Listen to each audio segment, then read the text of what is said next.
Continue to cover the story about a Washington contractor charged with defrauding people who live in Flathead Valley. We learned Montanans aren't his only suspected victims. John Malinsky was also charged for similar crimes in California and Washington. Irina Cates joins us with the latest. Irina.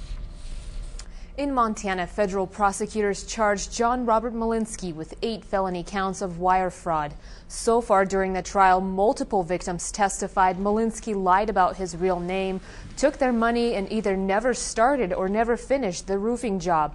He's also being accused of not paying advertisers and employees. In court documents, federal prosecutor Tim Roscoe says Malinsky started a roofing business in Flathead County in the summer of 2010.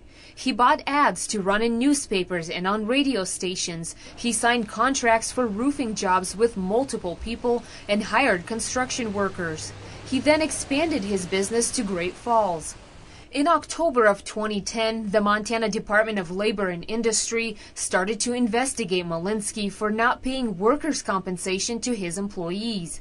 The Department of Labor uncovered the fraud and turned the case over to Secret Service agents.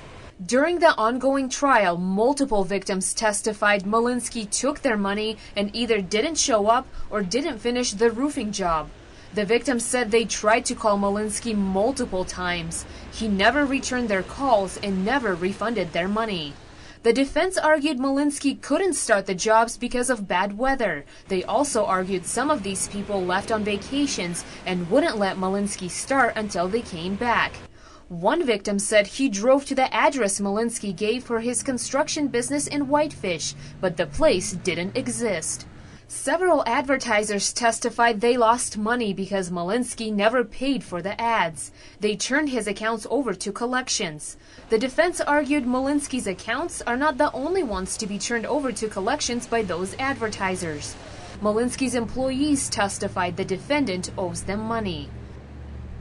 I spoke to a Seattle reporter who's following the Malinsky case in Washington. He tells me the defendant is accused of construction fraud there as well, and he's awaiting trial on 17 felony charges. Back to you. Malinsky's trial is expected to wrap up on